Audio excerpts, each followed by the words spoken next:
저는 오늘 신명기서 6장 4절 이하의 말씀을 통해서 너희는 이 명령을 마음에 새기라는 제목으로 하나님 말씀의 은혜를 나누고자 합니다.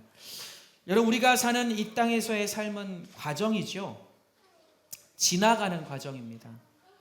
근데 중요한 것은요, 누구나 한번 사는 인생을 무엇을 중심으로 무엇을 추구하면서 무엇을 위해 살 것이냐는 것이 정말로 중요합니다. 왜냐하면 이것에 의해서 그리스도인이냐 아니냐가 구별이 되기 때문이에요. 하나님 나라에 관심을 기울이고 하나님 말씀을 중심으로 거룩하고 영적인 삶을 사느냐, 말씀을 따라서 사느냐, 아니면 자기 뜻대로 세상적인 가치관과 인본주의적인 가치관을 중심으로 살아가느냐. 여러분, 이것은 하나님께서 보실 때에 너무너무 중요한 것이에요. 왜냐하면 하나님께서는 말씀을 통해서 이미 하나님의 자녀들이 살아가는 기준과 방법과 원칙과 그 태도를 가르쳐 주셨기 때문입니다. 아멘입니까? 우리 교회는 현역 교사분들이 좀 여럿 계셔서 잘 아시겠지만, 우리가 학생들을 얘기할 때 다 같은 학생이지만 쟤는 훌륭한 학생이다, 훌륭한 제자다라는 말을 할 때가 있지 않습니까? 주로 어떤 학생들에게 이런 표현을 하게 되던가요? 수시로 사고치고 문제 일으키고 선생님과 부모의 마음을 어렵게 만들고 학교와 선생님들의 가르침을 거스르고 이런 학생들에게 해주는 표현입니까? 아니죠. 그게 아니라 선생님의 뜻과 마음을 헤아릴 줄 알고 선생님의 권면과 가르침을 귀담아 듣고 따르고 성실하고 바르게 학교 생활에 전념해서 건강하고 바르게 훌륭하게 성장해가는 학생들을 향해서 해주게 되는 표현일 겁니다. 아멘이시죠? 또 세상에는 많은 자녀들이 있죠. 그런데 그들 가운데 특히 효자다, 효녀다 인정되는 사람들이 있습니다. 여러분, 어떤 사람들을 효자라, 효녀라 표현을 합니까? 툭하면 왜 나를 낳냐고, 왜 나를 이런 환경에서 태어나게 했냐고 원망하고 불평하고 부모 마음을 계속해서 어렵게 만드는 자녀들에게 해주는 말일까요? 기분 나쁘면 수시로 집 나가서 잘 들어오지도 않는 그런 자녀들에게 해주는 표현입니까? 그게 아니라 효자, 효녀라는 말은 자기를 낳아주고 길러주고 오늘날까지 사람 되도록 정성과 마음을 다해서 길러주는 부모님의 사랑과 부모님의 뜻을, 또 그 마음을 알고 그것에 보답하려는 마음을 갖고 살아가는 그런 자녀들에게 해줄 수 있는 표현이라는 거예요. 그러면 여러분, 질문을 드려봅니다. 성도라고 하는 말은 어떤 사람들에게 하는 표현일까요? 교회만 등록해서 다니면 다 들을 수 있는 말일까요? 여러분, 그렇지 않습니다. 본래 이 성도라는 말은 예수님만을 구원자요 인생의 주인으로 절대 주권자로 인정하고 그분의 말씀과 뜻에 순종하며 살고자 힘쓰는 사람들에게 해줄 수 있는 말이에요. 근데 오늘 본문 말씀을 보니까 성도는 무엇보다도 하나님의 뜻이 무엇인지, 하나님이 무엇을 바라시는지를 잘 알아야 될 것 같습니다. 그래야 성도라는 말을 들을 수 있을 것 같아요. 말로는 성도인데 정작 하나님의 마음, 하나님의 뜻을 알지 못한다면 인생을 하나님의 기쁨 되게 살 수 없게 되기 때문입니다. 오늘 말씀은 바로 이것을 우리에게 가르쳐주고 계십니다. 하나님은 우리가 어떻게 살기를 바라시는가, 즉 우리를 향하신 하나님의 뜻과 하나님의 바람을 우리에게 가르쳐주고 계시는 거예요. 그게 뭡니까? 자, 5절 말씀 함께 먼저 보겠습니다. 너는 마음을 다하고 뜻을 다하고 힘을 다하여 내 하나님 여호와를 사랑하라. 할렐루야. 그리고 7절에서 9절 말씀에서는 내 자녀에게, 시작,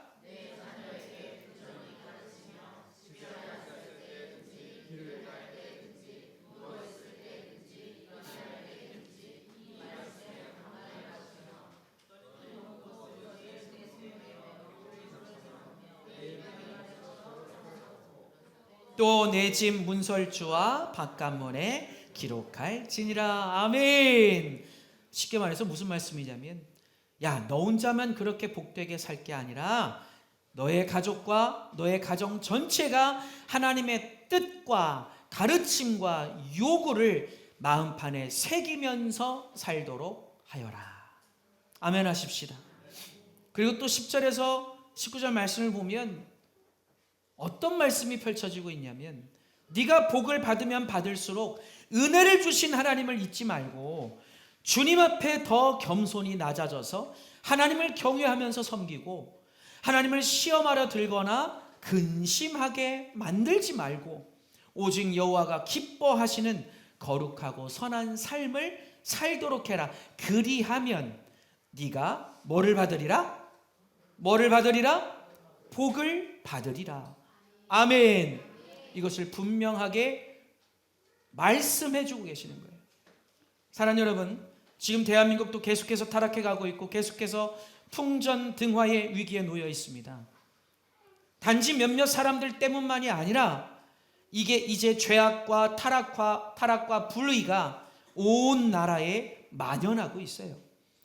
국민의 목소리에 귀를 기울이고 국민과 소통하는 데 온 힘을 기울여도 될까 말까 할 대통령께서 오히려 상대 정당의 폭거에 맞서겠다는 이유로 마음대로 계엄령을 터뜨려 버리고, 상대 정당은 다수의 힘을 가지고서도 국민과 국가의 안정화보다는 오로지 자신들의 정권 찬탈, 정권 탈환에만 혈안이 돼서 오히려 자기들의 범죄까지 덮으려고 애를 쓰고 있고, 정말 누구 한 사람 진심으로 국가와 국민을 위해서 자신을 희생하는 사람이 보이지 않아요.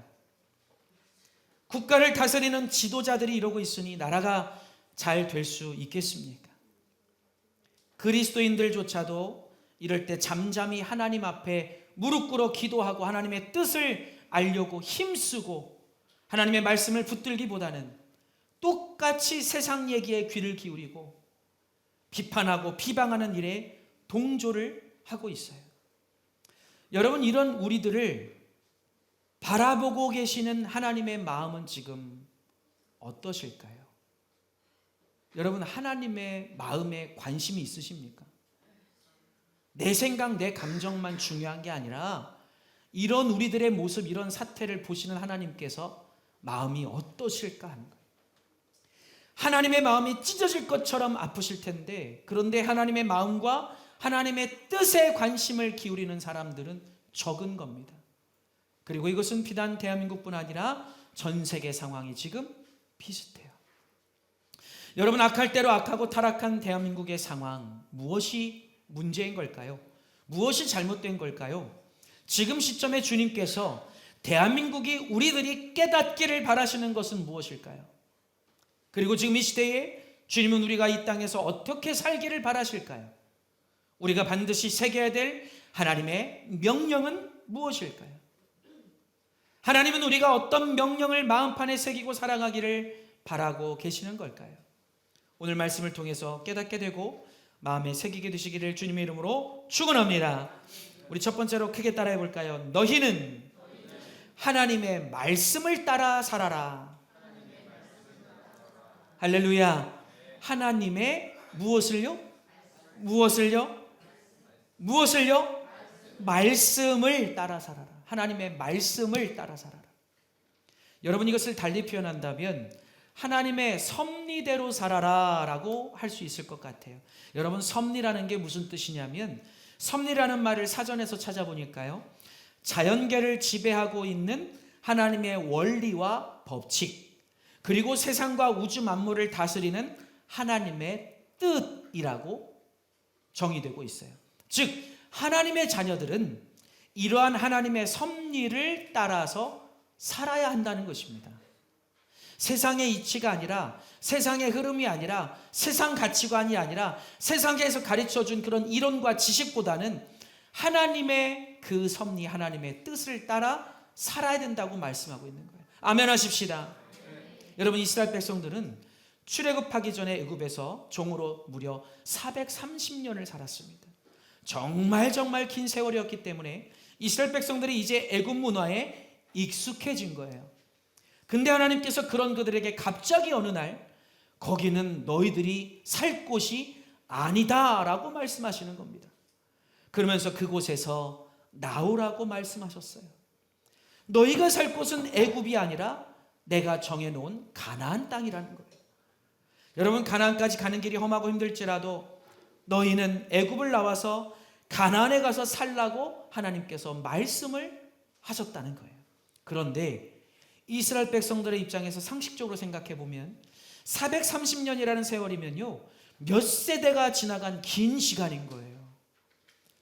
여러분, 지금 여러분이 뭐 관저동도 사시고 어디예요? 이 도안동도 사시고 도마동도 사시고 여러 군데 세종도 사시고 사시는데 1년만 2년만 거기서 정착해서 살아도, 그렇죠? 정들고 떠나기가 쉽지가 않은 건데 무려 430년을 사는 곳이에요. 몇 세대가 그곳에서 함께 땀과 눈물과 수고를 기울인 그런 곳입니다. 정도 들고 거기서 사랑하는 사람도 만났고 결혼도 하게 됐고 자녀도 낳았고 애굽의 정치, 경제, 사회, 문화, 가치관, 그 모든 것이 완전히 그곳에 익숙해져 있는 상황이었을 거예요. 430년 동안 할머니, 할아버지, 조상들이 거기다 묻혀 있어서 어찌 보면 이제 애굽이 고향이나 다름없게 된 그런 상황인데, 그런데 이런 그들에게 하나님이 갑자기 그곳에서 나오라고 말씀을 하시는 거예요. 너희가 살 곳은 그곳 애굽이 아니라는 겁니다. 자, 여러분이 만약 이런 상황에 처해 있었다면 아무리 하나님의 명령이라 해도 쉽게 받아들여지시겠습니까? 쉽게 응할 수 있었겠습니까? 근데 그렇게 오랜 시간 털을 잡고 익숙해진 삶을 뒤로 하고서 갑자기 한치 앞을 모르는 위험한 모험을 하라고 하나님께서 명령을 하신 거예요. 여러분, 그렇다면 이유가 뭘까요? 하나님께서 이스라엘 백성들에게 갑자기 이런 어려운 명령을 하신 이유가 무엇일까요? 여러분, 여기에는 영적인 이유가 담겨 있어요. 자, 사람이 무언가에 익숙해진다는 것은 중요한 장점이 되기도 하지만 때로는 큰 방해물과 걸림돌이 될 수도 있습니다. 무려 430여 년간 이방 땅인 애굽 생활에 익숙해질 대로 익숙해진 이스라엘 백성들에게 하나님께서 갑자기 그곳을 떠나서 광야길로 나가라고 명하신 것도 마찬가지인 거예요. 하나님은 이제 이스라엘 백성들이 잘못된 익숙함으로부터 벗어나라고 말씀하시는 겁니다. 정치, 경제, 사회, 문화, 종교 등등 이방인들의 나라 애굽에서 물들게 된 모든 잘못된 가치관으로부터 벗어나서 하나님의 통치와 하나님의 말씀과 하나님의 섭리로 살아가도록 하라고 말씀하고 계시는 거예요. 그래서 이제는 하나님의 자녀들이 신앙적인 새로운 삶을 살도록 명령하고 계신 것입니다. 사랑하는 여러분, 우리가 비록 이 땅에, 이 세상에 살고 있지만 그러나 우리는 예수님의 십자가로 하나님의 자녀가 된 하나님의 백성이라는 사실을 잊지 말아야 될 줄로 믿습니다. 누구에게나 이 소속이라고 하는 게 참 중요한데요, 여러분은 성도로서 꿈 있는 교회에 소속된 성도이실 테고 대한민국의 국민이시고 어느 가정, 어느 학교, 어느 직장에 소속된 분들이신데요, 특히 하나님께 속한 신분이라는 사실이 가장 중요합니다. 이 땅에 발을 디디고 살지만 우리는 하나님과 하나님 나라에 속한 백성들이라는 사실이에요. 한순간이라도 이것을 잊게 되면 우리는 순식간에 세상에 속한 사람들이 되고 말아요. 여러분, 우리는 이제 하나님 세계에 뿌리를 두고 살아가야 합니다.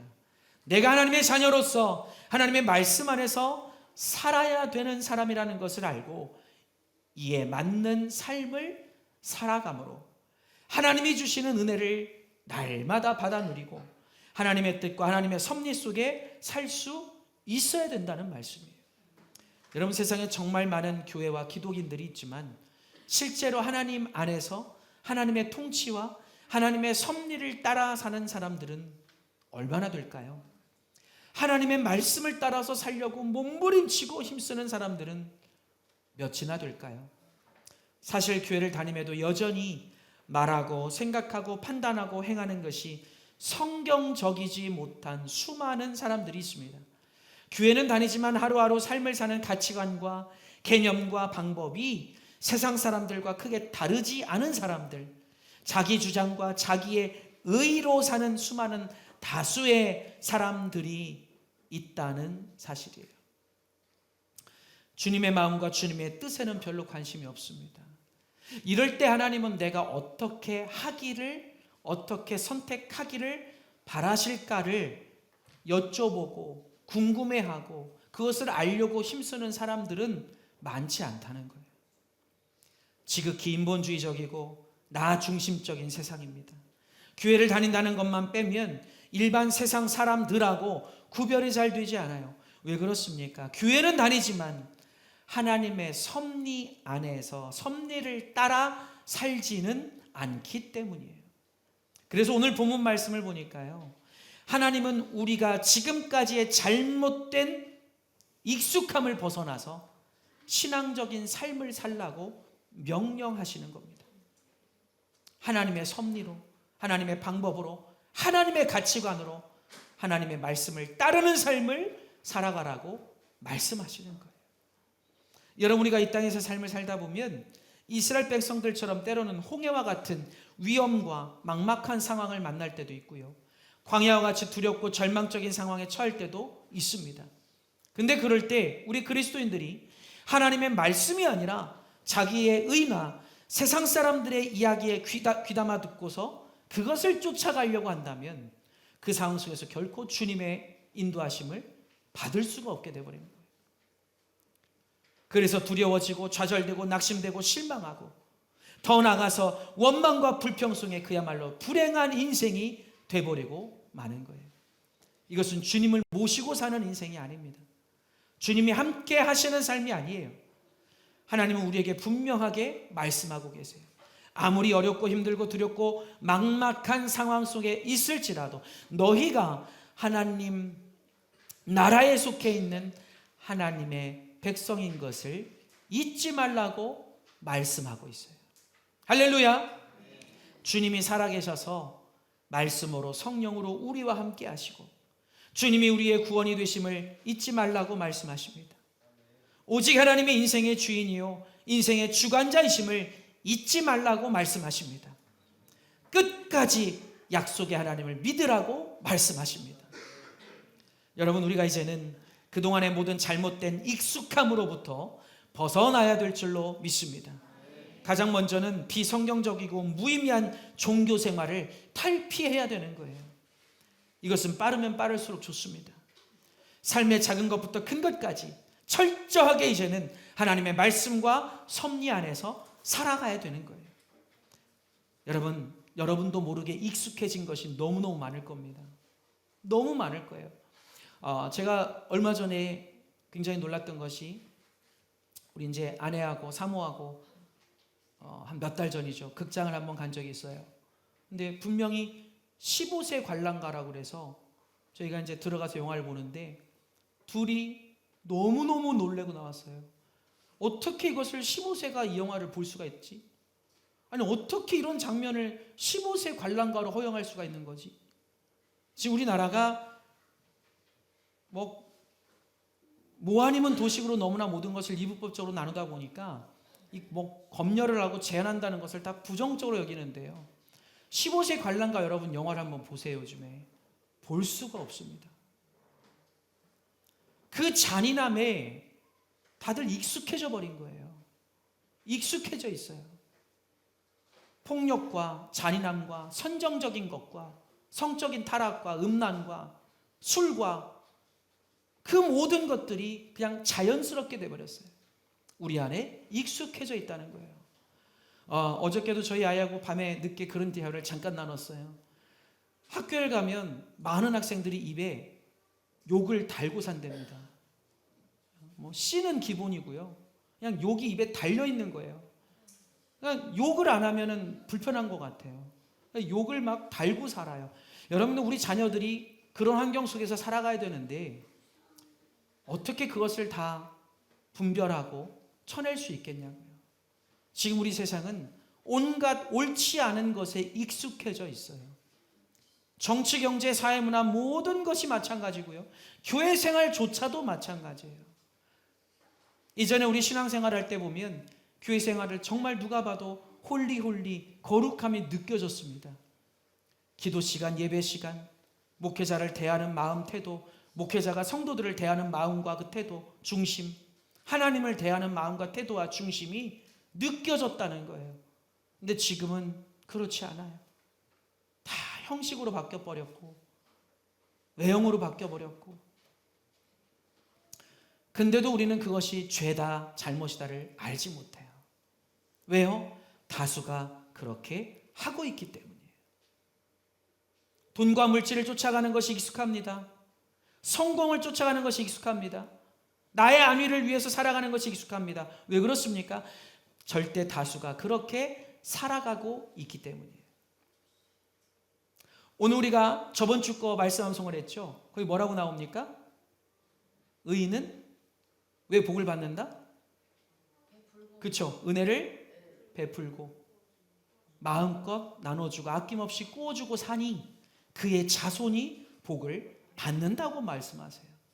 근데 지금 우리의 모습들을 보면 나누고 베풀고 섬기고 희생하는 것이 익숙하지 않아요.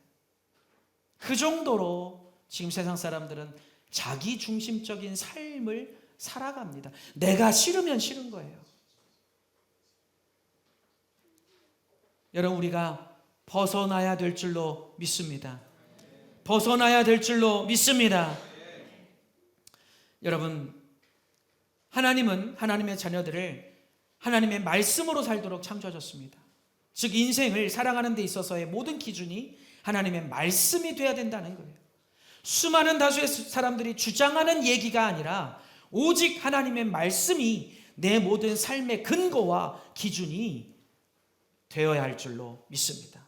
여러분, 생명의 말씀, 구원의 말씀, 능력의 말씀, 은혜의 말씀을 붙들고 살아가시기를 주님의 이름으로 축원합니다. 제가 예전에 대형교회 있을 때 성도들에게 이야기를 듣고 굉장히 충격을 받은 적이 있어요. 교회 생활과 신앙생활에 대한 대화를 나누는데 자꾸만 막 다수가 비성경적인 것을 주장하더라고요. 목사님 다 이래요. 뭐 다 이렇게 해요. 다 이렇게 하고 있어요. 뭐 예배는 이렇고 기도는 이렇고 뭐 헌금 생활 이래야 되고 뭐 신앙생활은 이렇고 유창하게 막 얘기들을 하는데 대부분이 성경 말씀에 안 맞는 이야기들을 주장을 하더라고요. 그래서 듣다가 제가 마음이 너무 불편해서 물어봤어요. 여러분 혹시 이런 것들을 어디서 듣고 배우십니까? 그러니까 대부분이 하는 말이 유튜브다, 아니면 뭐 어디 뭐 무슨 책에서 봤다. 대부분이 인터넷이었어요. 조회수가 엄청납니다. 목사님도 한번 들어가서 보래요. 제가 그 말을 듣는데 제 안에 영적인 두려움이 밀려왔어요. 도대체 이 시대의 그리스도인들은 무엇을 쫓아 사는 사람들인가? 말씀이 아니에요. 성경 말씀이 아니라 세상 사람들의 이야기에 귀를 기린단 말이에요. 그러니 하나님이 어떻게 우리를 인도해 주실 수가 있겠습니까? 여러분, 지금 이 시대는 수많은 거짓 정보와 잘못된 지식이 넘쳐나고 있지 않습니까? 정치, 경제, 사회, 문화, 교육 할 것 없이 너무 무분별하게 비성경적인 지식과 정보들이 넘쳐나고 있어요. 그런데 우리가 이것을 너무 쉽게 접할 수 있고 하나님 말씀보다 더 가까이 하다 보니까 이제는 무엇이 참이고 무엇이 거짓인지, 무엇이 성경적인 거고 무엇이 그렇지 않은지를 분별할 수 있는 변별력이 없어진 거예요. 그래서 깨어있는 많은 영적 지도자분들이 지금 이 세대를 염려하고 있는 것입니다. 사랑하는 성도 여러분, 우리가 신앙생활하고 인생살이를 해가는 데 있어서 하나님의 말씀보다 더 기준이 되고 더 우선이 될 수 있는 것은 없습니다. 왜냐하면 말씀이 곧 하나님이시기 때문이에요. 요한복음 1장 1절에 태초에 말씀이 계시니라, 이 말씀이 하나님과 함께 계셨으니 이 말씀은 곧 하나님이시니라. 할렐루야. 이 말씀이 곧 하나님이라고 하셨어요. 하나님의 자녀들에게 있어서 절대적인 기준이 되어야 하는 것은 어떤 유명한 사람이나 인지도가 있는 대중 미디어가 아닙니다. 다수의 사람들이 만들어 놓은 가치관이나 지식이 아닙니다. 오직 하나님의 말씀이에요. 이 땅의 정치가 지금 무너지고 있어요. 사회와 교육과 문화가 다 무너지고 있습니다. 가정이 쑥대밭이 되고 있습니다. 왜 그렇습니까? 하나님의 말씀을 뒤로 하고 사람들이 만들어낸 이론과 지식과 가치관을 따라가고 있기 때문이에요. 여러분, 정치인들이 400 몇십여 명 국회의원들 뉴스를 보십시오. 1년 365일 저는 대단한 분들 같아요. 그 정도 싸웠으면 지칠 법도 한데 얼마나 열심히 싸우는지 몰라요. 우리 아이들이 보면은 저렇게 싸우면 되겠구나 싶을 것 같아요. 기가 막히게 잘 싸웁니다. 그리고 또 뒤돌아서면은 자기들끼리 술 한잔 하러 다니고. 이게 정치인들의 이중적인 모습이에요. 국민들이 다 속고 있는 것이죠. 여러분, 그들이 왜 서로를 비방하는 걸까요? 자신들의 이론이, 자신들의 사상이 옳다고 맞다고, 그것이 정답이라고 이야기하기 때문이에요. 그 안에 하나님 말씀이 어디 있습니까? 내 생각이 맞는지를 보려면 말씀에 비춰봐야 돼요. 여러분, 지금 시국 상황을 어떻게 타파해야 되는가, 우리가 무엇을 해야 되는가를 알려면 말씀을 들여다보면 알 수 있어요. 지금 우리가 무엇을 놓치고 있는지를 알려면 말씀을 들여다보면 알 수 있어요. 사랑하는 여러분, 부탁드립니다. 궁금하고 답답할 때 하나님의 말씀책을 펴십시오. 이 안에 해답이 들어있어요. 아멘 합시다. 아멘. 여러분이 사람들의 얘기를 기준으로 삼고 살다가 여러분의 신앙이 잘못된다면 그때 가서 누구에게 호소하고 누구에게 책임져 달라고 여러분 말할 수 있겠습니까? 사람들은 여러분의 삶을 책임져 주지 않습니다. 그러나 하나님의 말씀은 우리 인생을 책임져 주십니다. 하나님의 말씀만이 내 인생을 보장해 주고 책임져 준다는 사실이에요. 이것이 믿어지고 이것이 깨달아지고 이것이 삶 속에 경험되어지는 것, 이것이 진짜 신앙의 모습입니다. 할렐루야. 여러분, 우리가 하나님의 통치와 섭리 안에서 산다고 하는 것은요, 달리 말하면 하나님의 말씀을 따라 순종하는 삶을 산다는 의미예요. 교회 다닌다고 무조건 성도가 되는 것이 아닙니다. 말씀을 따라 살아야 되는 거예요. 하나님의 백성은 누가 뭐라 해도 하나님의 말씀이 기준이에요. 왜냐하면 우리를 창조하실 때 그렇게 살도록 창조하셨고요, 이곳이 곧 하나님의 명령이기 때문이에요. 신명기에서 8장 2절 말씀이지요. 내 하나님 여호와께서 이 40년 동안에 너에게 광야길을 걷게 하신 것을 기억하라. 왜냐하면, 이유가 뭐냐하면 너를 낮추시며, 잘 들으십시오, 너를 시험하사 네 마음이 어떠한지 그 명령을 지키는지 지키지 않는지를 알려 하심이니라.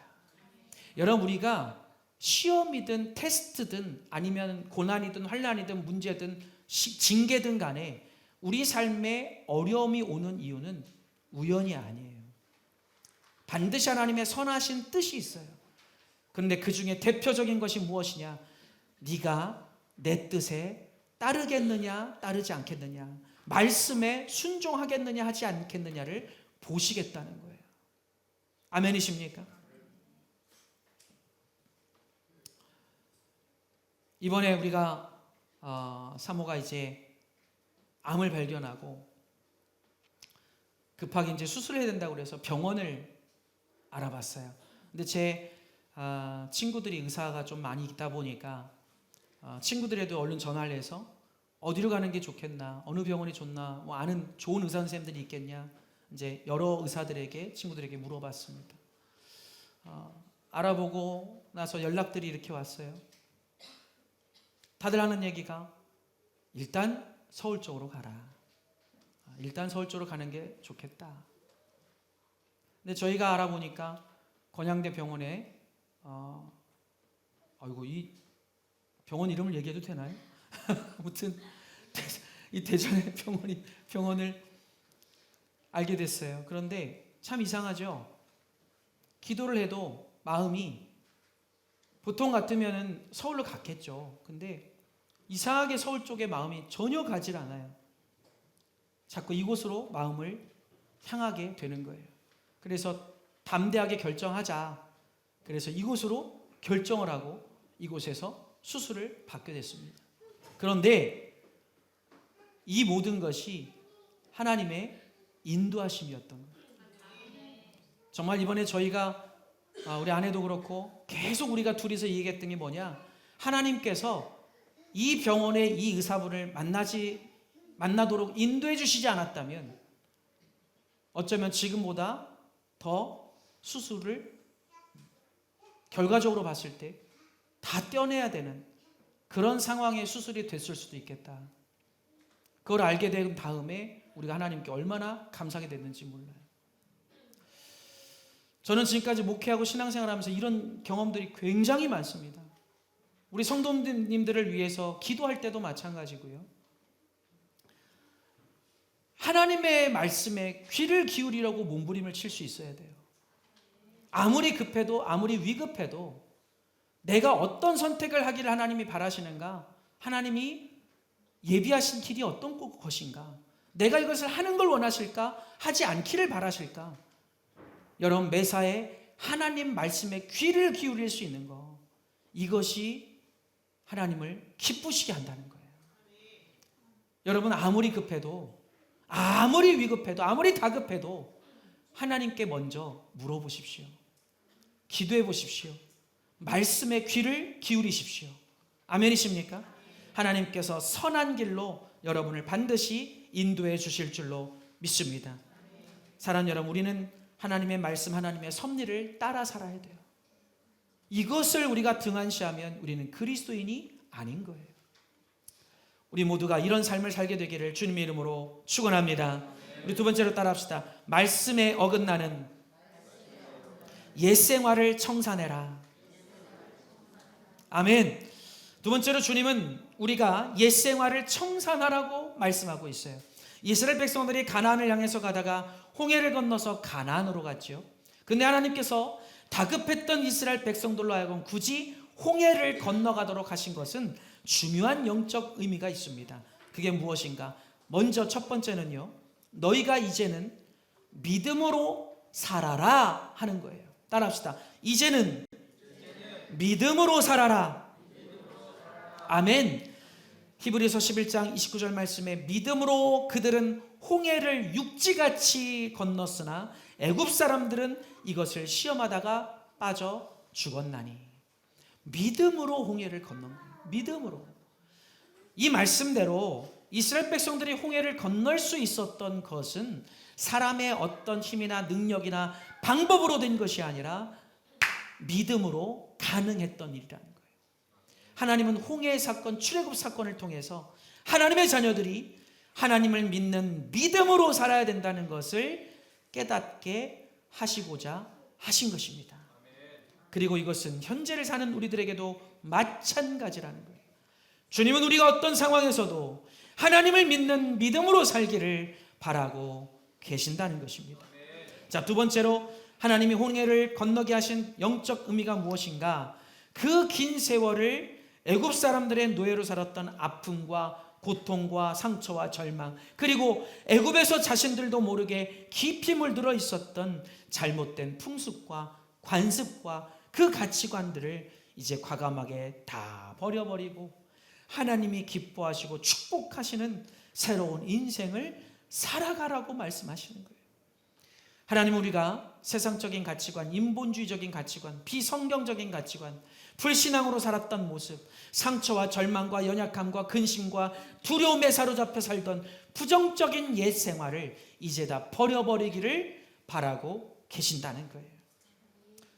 이번에 저희가 수술을 받고 이 좋은 은혜로운 이 결과를 얻고 나서 제가 우리 아내하고 둘이 자주 말하는 표현이 있어요. 화장실 들어갔을 때하고 나왔을 때가 달라서는 안 된다. 우리가 막 다급할 때는 하나님 이렇게 해주시면 저 이렇게 살게요. 하나님 저에게 은혜를 주시고 이 상황을 풀어주시고 이 상황을 어떻게 이루어주시고 도와주시고 기도 응답해 주시면 저 이렇게 살게요. 그거 딱 손에 쥐어주시면 대부분 사람들이 어떻게 됩니까? 어떻게 됩니까? 바뀌어요. 우리 자녀들도 잘 들어야 됩니다. 하나님 저를 서울대 붙여주시고 어디 붙여주시고 이런 직장을 들어가게 해주시면 제가 이렇게 살겠습니다. 저는 지금까지 목회를 수십 년 하면서 그 약속을 지키며 사는 사람들 생각보다 많이 못 봤어요. 어저께 밤늦게 제 예전에 제가 청년 때 데리고 있었던 지체가 전화가 왔어요. 목사님 보고 싶어요. 전화가 왔어요. 야, 교회 한번 와라. 얘기를 들어보니까 피폐한 삶으로 빠져버렸어요. 굉장히 신앙생활 잘했던 친구인데 나이가 먹고 직장 생활을 막 피폐하게 하면서 신앙생활을 완전히 잃어버린 거예요. 목사님, 상황이 이래서 제가 제 힘으로 어떻게 할 수가 없는데 근데 제 영적으로는 죽을 것 같고 답답하고 어떻게 될지 모르겠어요. 이게 지금 우리 현대인들의 모습입니다. 어쩔 수 없지 않나요? 로 결론이 나버려요. 여러분 죄송하지만 그러면 영혼은 죽는 겁니다. 아무리 돈을 벌고 아무리 잘 돼도 내 영혼은 죽는 거예요. 많은 이들이 하나님을 만난 이유로, 하나님이 응답해 주신 이유로, 은혜를 받은 이유로 그 초심을 잃어버리고 있어요. 사랑하는 여러분, 우리는 새로워져야 될 줄 믿습니다. 잘못된 습성을 버려야 될 줄 믿습니다. 자꾸만 내가 불순종하는 것이 익숙하게 살아왔다면 여러분 버리셔야 돼요. 순종으로 바뀌셔야 될 줄 믿습니다. 믿음 없이 살았다면 자꾸 불신이 올라오고 불순종이 올라오고 믿음 없음이 자꾸 올라오는 것이 익숙했다면 이제는 바뀌는 여러분 되시기를 주님의 이름으로 축원합니다. 하나님은 우리가 바뀌길 원하신다니까요. 16절 말씀에 너희가 마사에서 시험한 것 같이 너희의 하나님 여호와를 뭐하지 말고요? 시험하지 말고. 더 이상 반복하지 말라는 거예요. 너희가 과거에 내 앞에서 불신앙적이고 패역했던 그 모습을 다시 번복하지 말라고 말씀하시는 거예요. 사랑하는 여러분, 예수 믿고 구원받는 사람은 다 천국에 갑니다. 그런데요, 주님이 불러가시기 전까지 반드시 되어야 되는 게 있습니다. 그것은 내가 주님 안에서 죽어지는 것이에요. 하나님 말씀에 맞지 않는 나의 잘못된 옛생활, 내 태도, 내 고집, 세속적인 가치관, 인본주의, 종교주의, 나 중심적인 생각들, 내 자아를 버려야 된다는 거예요. 여러분, 옛사람의 모습을 청산하지 않고는 진실로 구원받은 자의 삶을 살기 어렵습니다. 내 안에서 성령께서 일해 주시지를 않기 때문이에요. 따라합시다. 다 때가 있습니다. 공부도 때가 있고 회개도 때가 있고 돌이킴도 때가 있고 구원받는 것도 때가 있고 은혜 받는 것도 때가 있고 아멘, 축복받는 것도 때가 있고 다 때가 있어요. 여러분 부탁드려요. 미루지 마세요. 사랑하는 여러분, 새로운 인생, 갇힌 인생 살기를 바라시죠? 오늘 말씀에서 말씀하듯이 이젠 여러분의 잘못된 것들 점검하시고 빨리 내려놓는 여러분 되시기를 주님의 이름으로 축원합니다. 마지막 세 번째로 따라합시다. 너희는 전심전력으로 하나님을 섬기라. 아멘. 여러분, 이들이 이스라엘 백성들이 탈출할 수 있었던 힘은 뭡니까? 자신들의 힘이 아니라고 제가 말씀드렸어요. 하나님의 은혜였습니다. 하나님의 은혜였습니다. 할렐루야. 자, 우리 대한민국 앞을 보겠습니다. 저를 보겠습니다. 여러분, 우리 대한민국이 지금 무너져가는 가장 큰 이유는 여러분 이제 아셔야 되는데요, 하나님의 말씀으로부터, 하나님의 섭리로부터 멀어져 있기 때문이에요. 자, 대한민국에 하나님은 엄청난 축복을 부어주셨습니다. 전쟁으로 폐허가 된 이 땅에 불과 수십 년 만에 놀랍도록 부흥되는 역사를 일으켜 주셨어요. 오죽하면 한강의 기적이라는 말을 듣고 삽니다. 그랬던 대한민국이 잘 먹고 잘 살게 되면서부터 어떤 상황이 펼쳐지기 시작했습니까? 향락으로 빠지기 시작했고 술에 젖어들기 시작했고 타락하기 시작했고 온갖 음란과 성적인 것에 물들기 시작했어요. 물론 이스라엘 백성 시절에도 그런 건 있었죠. 근데 문제는 뭐냐면 그 시대보다 지금이 훨씬 더 악하고요, 그 죄가 훨씬 더 만연해졌다는 게 문제인 거예요. 어떤 분들이 이런 말씀 많이 하시더라고요. 아이 목사님, 세상 안 망해요. 왜요? 아이 로마 시절에도 타락은 있었어요. 예수님 시절 때도 타락한 거 있었잖아요. 근데 망한 건 아니잖아요. 안 망합니다. 죄송하지만 그분들은 이 말씀을 모르는 거예요. 여러분, 죄가 만연해지기 시작하면 반드시 주님의 심판이 임합니다. 여러분, 이 대한민국이 하나님의 은혜로 이렇게 잘 먹고 잘 살게 됐는데 하나님을 사랑하지 않는 거예요. 전심전력을 다해서 하나님을 섬기고 하나님을 사랑해야 맞는데 그걸 하지 않는 겁니다. 왜요? 하나님보다 더 사랑하는 대상들이 많아졌기 때문입니다. 돈과 물질과 성공과 인기와 권력과, 하나님을 사랑하던 그 전심전력을 기울이던 그 마음을 다른 데로 향하기 시작했어요. 사랑하는 여러분, 이제 하나님 말씀 따라 전심전력으로 하나님을 섬기고 사랑할 수 있는 그런 저와 여러분이 될 수 있기를 주님의 이름으로 축원합니다. 이스라엘아, 들으라. 우리 하나님 여호와는 오직 유일한 여호와이시니 너는 마음을 다하고 뜻을 다하고 힘을 다하여 너의 하나님 여호와를 어떻게 하라? 사랑하라. 자, 따라합시다. 전심전력으로 나의 하나님을 사랑하라. 할렐루야. 여러분, 그래서 우리 신앙생활이 뜨거워져야 된다는 거예요. 그래서 주님이 말씀하시는 거예요. 차라리 차갑거나 차라리 둘 중에 하나만 해라. 미지근하면 내가 내쳐버리리라. 여러분, 우리 신앙생활 뜨거워져야 되는 이유를 이제 아시겠습니까? 전심전력으로 하나님을 사랑하라 하셨기 때문에 우리의 신앙생활이 뜨거워야 된다는 거예요. 사랑하는 여러분, 적당히 하지 마시고 내가 할 수 있는 선에서만 하지 마시고 우리 이 땅을, 이 민족을, 이 나라를 살리기 위해서 아낌없이 자기의 순교의 피를 흘렸던 수많은 그 헌신자들을 우리가 잊지 말고 우리도 하나님 나라를 위해, 이 나라 이 민족의 회복을 위해, 또 죽어가는 열방을 위해 나의 삶과 나의 인생을 드릴 수 있는, 그렇게 주님을 뜨겁게 사랑할 수 있는 저와 여러분이 될 수 있기를 주님의 이름으로 축원합니다. 축원합니다.